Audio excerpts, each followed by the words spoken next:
বিচ্ছিন্ন সংঘর্ষ অনিয়মের অভিযোগের মধ্য দিয়ে শেষ হল খুলনা এবং বরিশাল বিভাগের 49টি পৌরসভার নির্বাচন। চলছে গণনা। রংপুর রাজশাহীর ফলাফল পক্ষে না যাওয়ায় খুলনা বরিশাল বিভাগের নির্বাচন প্রভাবিত করার চেষ্টা চলছে অভিযোগ বিএনপির। নিত্য প্রয়োজনীয় পণ্য অতিরিক্ত মজুত করলে সরকার ব্যবস্থা নিতে বাধ্য হবে, প্রধানমন্ত্রীর হুঁশিয়ারি। মানবতা বিরোধী অপরাধের বিচারে আন্তর্জাতিক মানদণ্ড মেনে বাংলাদেশ বিশ্বের মডেল হতে পারে বললেন মার্কিন দূত।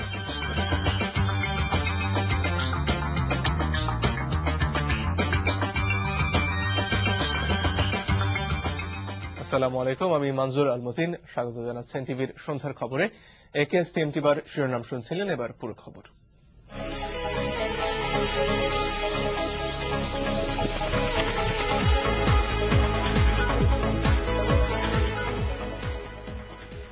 বিচ্ছিন্ন দু একটি সংঘর্ষ আর অনিয়মের অভিযোগের মধ্য দিয়ে শেষ হয়েছে খুলনা আর বরিশাল বিভাগের 49টি পৌরসভার ভোট গ্রহণ। ব্যালট পেপার ছিনতাইয়ের ঘটনায় ভোলার বোরহানউদ্দিন এবং বরিশালের মেহেন্দিগঞ্জে দুটি কেন্দ্রের ভোট গ্রহণ বাতিল করেছে নির্বাচন কমিশন। এখন চলছে ভোট গণনা। এদিকে বরিশালে দুটি পৌরসভার নির্বাচন বর্জন করেছেন বিএনপি সমর্থিত প্রার্থীরা। প্রতিনিধিদের পাঠানো তথ্য আর ছবি নিয়ে রিপোর্ট করছেন উজ্জ্বল আহমেদ।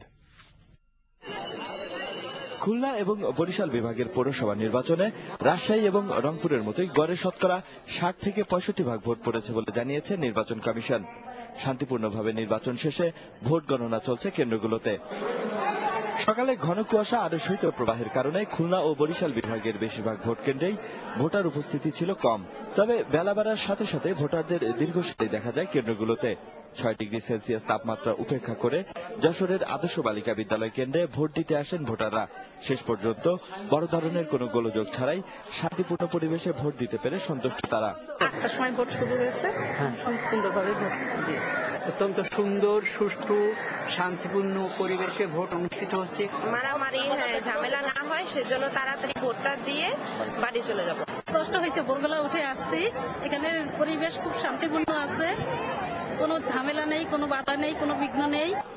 দুই একটি সংঘর্ষের ঘটনা সত্ত্বেও সার্বিকভাবে আইন শৃঙ্খলা পরিস্থিতি নিয়ন্ত্রণে ছিল বলে মনে করেন নির্বাচন কর্মকর্তারা। সকাল থেকে এখনো পর্যন্ত ভিড় তেমন দেখা যায়নি, তবে আমাদের 7 নম্বর বুথটাতে একটা লম্বা লাইন হয়েছে। আর অন্যগুলোতে এখনো পর্যন্ত হয়তো 10-20টা 25টা, কোনোটায় হয়তো 50টা এরকম ভোট নেওয়া হয়েছে। যথেষ্ট ভালো এবং খুব সবাই সচেতনভাবেই ভোটটা দিচ্ছে। আশা করি যে ভালোভাবে ভোটটা নিতে পারবে। এদিকে বরিশালের মেহেন্দিগঞ্জ ও গরু নদীতে নির্বাচন বয়কট করেছেন বিএনপি সমর্থিত প্রার্থীরা। আর ভোলার বোরহানউদ্দিন পৌরসভায় ব্যালট বাক্স ছিনতাইয়ের সময় স্বতন্ত্র প্রার্থী টিপু চৌধুরী সমর্থক, এলাকাবাসী, পুলিশ ও সন্ত্রাসীদের মধ্যে ব্যাপক সংঘর্ষ হয়। এ ঘটনায় আহত হয় 10 জন। এদিকে যশোরের চৌগাছায় আওয়ামী লীগ সমর্থিত কাউন্সিলর প্রার্থীর পকেটে সিলমারা ব্যালট পেপার পাওয়ায় 5,000 টাকা জরিমানা করেছে ভ্রাম্যমাণ আদালত। খুলনার চালনা পৌরসভার মুকুলচন্দ্র প্রাথমিক বিদ্যালয় ভোট কেন্দ্রে ভোট গ্রহণের সময় বহিরাগত 3 যুবককে গ্রেফতার করে পুলিশ। এছাড়া চুয়াডাঙ্গার দর্শনায় ব্যালট পেপার কেন্দ্রের বাইরে নেওয়ার অভিযোগে এক যুবককে 6 মাসের কারাদণ্ড দিয়েছে ম্যাজিস্ট্রেট। মংলায় আচরণবিধি লঙ্ঘনের অভিযোগে বিএনপি সমর্থিত মেয়র প্রার্থীর 2 এজেন্টকে আটক করে যৌথ বাহিনী। উজ্জ্বল আহমেদ, এনটিভি নিউজ, ঢাকা। দু একটি বিচ্ছিন্ন ঘটনা ছাড়া শান্তিপূর্ণভাবে শেষ হয়েছে খুলনার চালনা, পাইকগাছা, বাগেরহাট এবং যশোরের নোয়াপাড়া পৌরসভার নির্বাচন। বাগেরহাট ছাড়া অন্য পৌরসভার প্রতিটি ভোট কেন্দ্রেই ছিল নারী পুরুষের স্বতঃস্ফূর্ত উপস্থিতি। আবু তৈয়ব, সাইফুল ইসলাম সজল এবং রবিউল ইসলাম তরফদারকে সাথে নিয়ে রিপোর্ট করছেন চয়ন রহমান। ক্যামেরায় ছিলেন আনোয়ার হোসেন মিলন। যশোরের অন্য 3টি ঝুঁকিপূর্ণ পৌরসভার একটি নোয়াপাড়া পৌরসভা। তাই কেন্দ্রের ভিতরে বাইরে লক্ষ্য করা গেছে আইন শৃঙ্খলা বাহিনীর সার্বক্ষণিক কঠোর টহল। সকাল 8টার আগেই ভোট কেন্দ্রের বাইরে তখন ভোট দেওয়ার অপেক্ষায় ভোটাররা। যথারীতি মহিলা ভোটারদের উপস্থিতি ছিল চোখে পড়ার মতো। ভোট দিতে পেরে খুশি প্রথমবারের মতো ভোটাররাও। ফার্স্ট ভোটার হয়ে ভোট দিয়ে খুব ভালো লাগতেছে। সব মিলায় ভোট কেন্দ্র খুব সুষ্ঠু। খুব ভালো হয়েছে, ভোট দিছি আনন্দ সহকারে। যোগ্য প্রার্থী ধরেন যে আর কি যোগ্য, তাকে আর কি নির্বাচন করে আমরা ভোট দিয়েছি।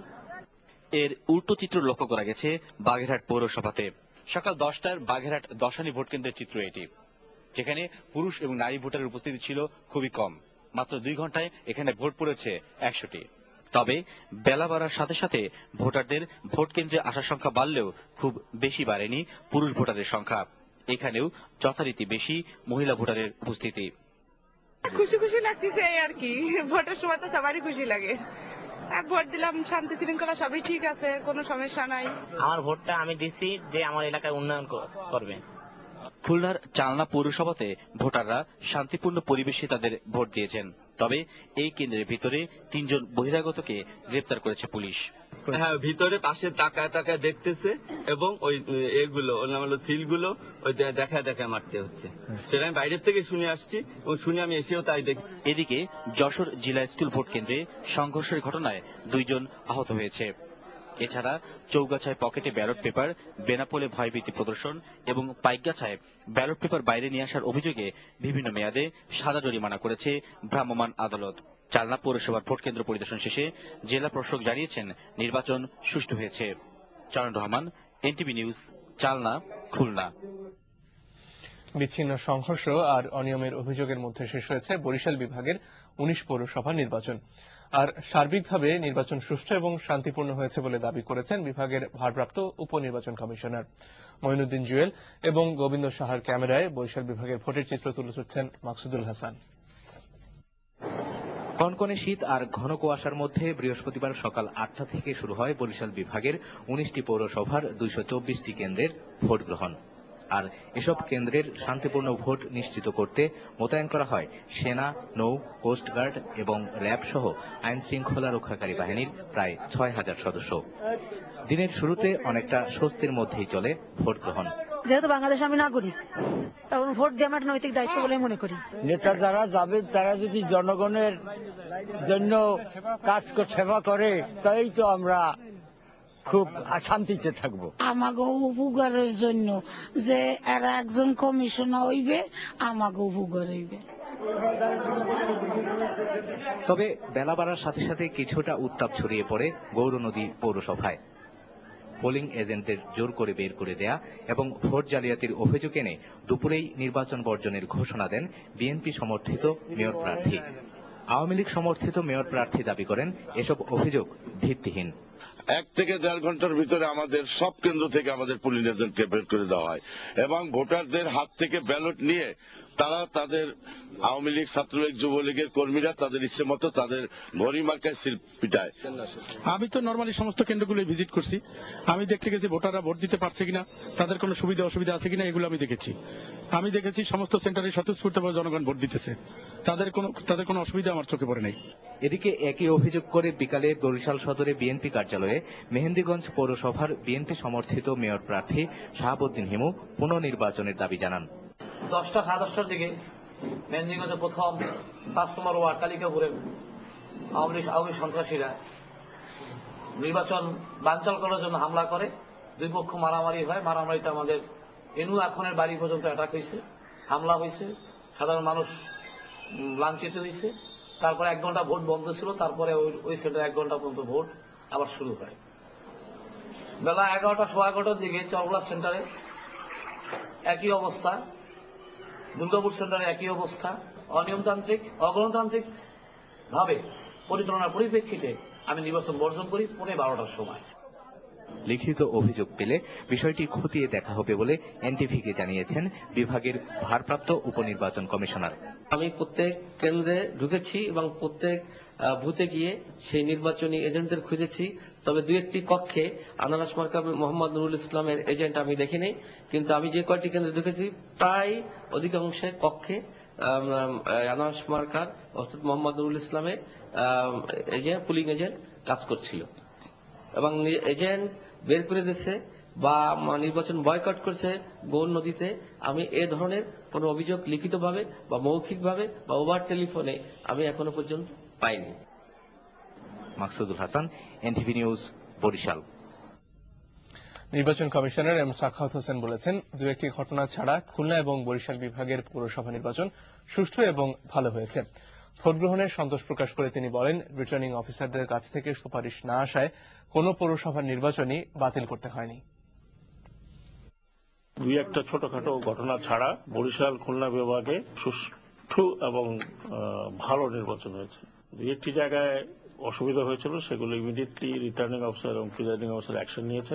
বয়কট করার না করা সেটা হলো অন্য ব্যাপার, কিন্তু সেখানে কি কারণে বয়কট করেছেন বা সেখানে কোনো এতে এফেক্ট পড়ছে নাকি ইলেকশনের উপরে সেটা আমাদের কাছে আসেনি, বা আমাদের কাছে এরকম কোনো রেকমেন্ডেশন রিটার্নিং অফিসারের কাছ থেকে আসেনি সেখানে ইলেকশন বন্ধ করতে হবে কিনা। আপনারা জানেন যে সর্বময় ক্ষমতা কিন্তু রিটার্নিং অফিসার এবং সংশ্লিষ্ট প্রিজাইডিং অফিসারের কাছে। তবে এটুকু বলতে পারি অফিসিয়ালি ও unofficially we very happy. Rangpur এবং রাজশাহী বিভাগের পৌর নির্বাচনের ফলাফল পক্ষে না যাওয়ায় সরকারি দল সন্ত্রাসী নামিয়ে এবং প্রশাসনের উপর চাপ সৃষ্টি করে খুলনা এবং বরিশাল বিভাগের নির্বাচনকে প্রভাবিত করার চেষ্টা করছে বলে অভিযোগ করেছে বিএনপি। বিকেলে নয়াপল্টনের দলীয় কার্যালয়ে পৌরসভা নির্বাচন নিয়ে সংবাদ সম্মেলনে বিএনপির স্থায়ী কমিটির সদস্য নজরুল ইসলাম খান এই অভিযোগ করেন। তিনি বরিশালের গৌরনদী এবং মেহেন্দিগঞ্জ এবং পিরোজপুরের নেসারাবাদের 3টি কেন্দ্রে দলীয় প্রার্থী এবং পোলিং এজেন্টদের উপর হামলা এবং ব্যালট পেপার আওয়ামী লীগের প্রার্থীদের নিয়ন্ত্রণে রাখার অভিযোগ এনে সেখানে পুনর্নির্বাচনের দাবি জানান। একই সঙ্গে পটুয়াখালী, কুষ্টিয়া, যশোর এবং ভোলা জেলার কয়েকটি পৌরসভায় নির্বাচন সুষ্ঠু হয়নি বলেও অভিযোগ করেন।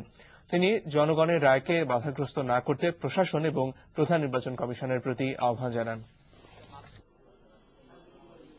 তারা মনে করেছে যদি অত্যাচার নিপীড়নের পরিমাণ আরো বাড়ানো না হয় কিংবা প্রশাসনকে যদি আরো নগ্নভাবে ব্যবহার করা না হয় তাদের পক্ষে, তাহলে অন্যান্য জায়গাও নির্বাচনের রায় তাদের বিপক্ষে যাবে। সেই জন্য আজকে তারা তাদের দলীয় সন্ত্রাসীদেরকেও নামিয়েছে আরো বেশি করে এবং প্রশাসনের উপরও আরো বেশি চাপ সৃষ্টি করেছে। আমরা দাবি করছি গৌরনদী এবং মেহেন্দিগঞ্জ যেখানে জবরদস্তি করে সরকার জেতার চেষ্টা করছে, যেখানে জবরদস্তি করে আমাদের প্রতিনিধিদের বের করে দেওয়া হয়েছে, সেখানে নির্বাচন অবিলম্বে স্থগিত ঘোষণা করা হোক। এবার অন্যান্য প্রসঙ্গ। বেশি লাভের আশায় ভোগ্যপণ্য অতিরিক্ত মজুত করলে যথাযথ ব্যবস্থা নিতে বাধ্য হবে সরকার। সকালে নারায়ণগঞ্জের পাগলায় 50 megawatt quick rental power plant উদ্বোধন করতে গিয়ে ব্যবসায়ীদের প্রতি এই হুঁশিয়ারি উচ্চারণ করেন প্রধানমন্ত্রী শেখ হাসিনা। গ্যাস, বিদ্যুতের পাশাপাশি আগামীতে খাদ্য সংকটের আশঙ্কা করে প্রধানমন্ত্রী পরিস্থিতি মোকাবেলায় তার সরকারের কার্যকর পদক্ষেপ নিচ্ছে বলেও জানান তিনি। রিপোর্ট করছেন আহমেদ বিপুল। সরকারের তথ্যে বর্তমানে দেশে বিদ্যুতের চাহিদা 5,500 থেকে 6,000 মেগাওয়াট, উৎপাদন হচ্ছে 4 থেকে 4,500 মতো। পিডিবি বলছে সরকারের বর্তমান উদ্যোগ অব্যাহত থাকলে 2011 সালের ডিসেম্বর নাগাদ বিদ্যুৎ সংকট সহনীয় পর্যায়ে নামবে, আর 2016তে উৎপাদন দাঁড়াবে চাহিদার অনেক উপরে 1400 মেগাওয়াটের মতো। সরকারের ওই লক্ষ্য অর্জনে সেনাবাহিনীর ব্যবস্থাপনায় নারায়ণগঞ্জে 50 মেগাওয়াট রেন্টাল পাওয়ার প্ল্যান্ট উদ্বোধন করেন প্রধানমন্ত্রী। পরে এ উপলক্ষে আয়োজিত এক অনুষ্ঠানে সকলকে বিদ্যুৎ ব্যবহারে সাশ্রয়ী হবার পরামর্শ দেন প্রধানমন্ত্রী। জানান রাজধানী সহ সারা দেশে গ্যাস সংকট নিয়ে তার উদ্বেগের কথাও। তখন আমরা শুনতাম যে বাংলাদেশ গ্যাসে ভাসছে, এত অতিরিক্ত গ্যাস, আমাদের যে গ্যাস এক্সপোর্ট করতে হবে। যদিও তখন আমি রাজি হইনি গ্যাস এক্সপোর্ট করতে, যদিও তার খেসারত আমাদের দিতে হয়েছে যে 2001 সালের ক্ষমতায় আসতে পারলাম না, গ্যাস কেন এক্সপোর্ট করতে চাইলাম না, সেটাই বোধহয় বড় অপরাধ ছিল। কিন্তু পরবর্তীতে কি দেখলাম, সেই গ্যাসেরও সমস্যা, এখন প্রচন্ড গ্যাসের সমস্যা। এমনকি আমাদের যেমন ঢাকা শহরে বাড়িঘরে রান্না বান্নাও কঠিন হয়ে গেছে। খাদ্য পরিস্থিতি নিয়ে বিশ্ব খাদ্য সংস্থার আশঙ্কার কথা তুলে ধরে শেখ হাসিনা আশা করেন জমির সর্বোচ্চ ব্যবহার আর ব্যবস্থাপনা নিশ্চিত